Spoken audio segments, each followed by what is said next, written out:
Jose Mourinho was not happy in today's press conference about those reports, saying a big lie that our relation is not good, that we don't communicate, that we don't agree with his position and his involvement in the dynamic of the team. So be objective and say what we all know.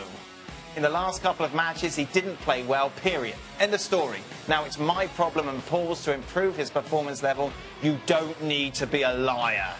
Jose Mourinho then pulling no punches in response to journalists and their reports. Let's welcome in Gab Marcotti to the show. Gab, who's right on this? Well, so first of all, Mourinho's right. He's played very poorly, Pogba has, in the last couple of matches. There were essentially two reports suggesting tension there. One was from a French newspaper, L'Equipe, suggesting that Pogba may be regretting returning to United.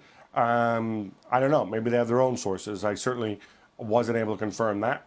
The other one is from a source that historically has been pretty close to Jose Mourinho and his camp. So it seems slightly counterintuitive to me. What was interesting as well, though, in that interview, a lot of people have been chastising United, suggesting that Pogba really struggles playing in a two in front of the back four. And Mourinho went out of his way to say that you guys are all silly, watch the match. It wasn't a two in front of the back four. It wasn't Pogba and Matic in front of the back four. It was actually a three-man midfield, and it was Pogba left of the three and Lingard right of the three. I thought that was interesting because effectively he's saying this is Pogba's position, and this is where a lot of people have said he should be playing. Craig, you were quite scathing of Pogba on Monday's show, talking about the fact that he's come here and it's almost like we should be bowing at his feet that he's in the Premier League. I don't see this ending particularly well between these two. No, and that's why I think going back to Monday, I said on the show that I wouldn't be surprised if Mourinho was looking for an out via Ed Woodward and agents for this guy, because they could still get big money for him, really big money for him. And then they would look to replace and move on and replenish. Mourinho signed a new contract. Okay, it's not a hugely long contract, but he has signed a new contract. And clearly, if he feels he's not going to win the battle in terms of getting the guy to play well, he's going to have to get him out. But it's up to the player. If the player thinks he's made a mistake in moving to Manchester, then he better make a move quickly to get out, because he's not doing anybody any favours at the moment. Shaq, I know you're well rested, but before I come to you on this, Gab, I just want to ask about Real Madrid and this link. Is there any possibility that he could go to Madrid in the summer? I mean, look, Pogba remains, because of his age profile, because of his skill set. He's going to remain a massive commodity, and people all over the world are going to want him if Manchester United put him up for sale and decide they want to get rid. Real Madrid were linked with him before. Obviously, he chose United over Real Madrid. Then Real Madrid came and said, well, we didn't really want him anyway. Fair enough. But if there is a move, Real Madrid could obviously afford him. But again, I don't actually see this one ending badly. I think it's in Mourinho's interest and it's in Pogba's interest for the two of them to work together. And frankly, these stories about tension, I think what Pogba doesn't want to do, he doesn't want to get scapegoated.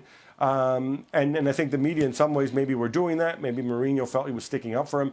I don't know. But I think these two men are intelligent enough to go and work it out between now and the summer. This is Paul Pogba you're talking about. This isn't Henrik Mkhitaryan, who cost half as much and is older and whatever else. This is Pogba. They're going to make it work, I think. Just briefly, there's a way out of Paul Pogba getting, as Gab pointed, scapegoating. There's a way out of it getting scapegoated for him. It's pure and simple. Is produce on the field. No matter what his teammates do, no matter if Man United are successful or how successful they are, if he produces on the field, right, he can't be that scapegoat. It's impossible. The thing for me is, I think Mourinho has constantly and consistently played Pogba out of position. Earlier in the season, he played him higher up, closer to the strikers, and he saw the best out of Paul Pogba then. I thought he was poorly utilised all of last season. And now this kind of regression and put him in front of your back four. But he wasn't, Shy. He's not in front of the back. Listen, he's not playing anywhere near to where as advanced as he was when he played Juventus. That's his fault. That's his fault that he's not playing. You played Newcastle, your old team at home, one of the worst teams in the Premier League. United have dominating possession. There's no need for Paul Pogba to sit in front of the back four. He didn't. He just didn't. he didn't involve himself or he didn't make a statement in the game enough. You see Mourinho, his teams, and how he handles players. Players have a role and are expected to stick to those roles pretty strictly. You don't go making your own mind up. If Paul Pogba is playing deep, it's because Jose Mourinho told him to play deep. If you're not getting the best out of Paul Pogba, then that's on Jose Mourinho yet again. For what it's worth, I don't think Paul Pogba is going anywhere. I think he's going to be there for the long term. There's nothing about Paul Pogba that says to me that he's not up for winning back the trust of Jose Mourinho or playing his way into good form. Also, if from a Manchester United perspective, outside of David De Gea, Paul Pogba, I know he's not playing like it right now, is your brightest talent.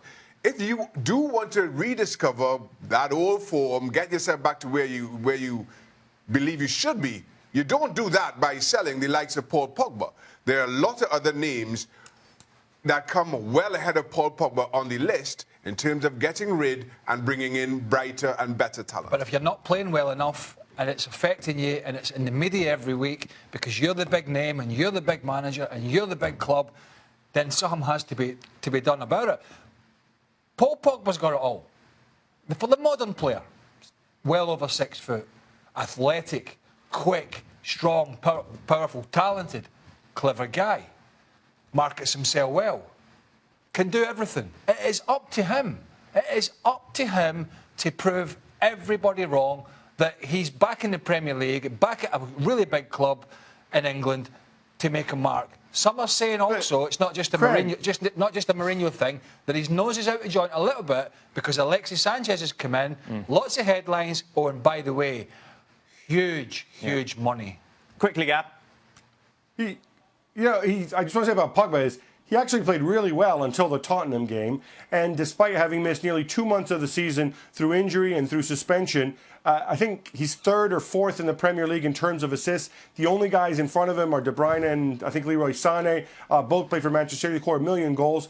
He's not having a bad season, or he wasn't until that Tottenham game. We're talking really the last 2-3 weeks where he's had a dip in form. He's got 3 goals in all competitions, Gab. I don't care how deep he's been. He's by his standards, I'm sorry, for one of the top, 5 players in the world, apparently. I think there needs to be more than that.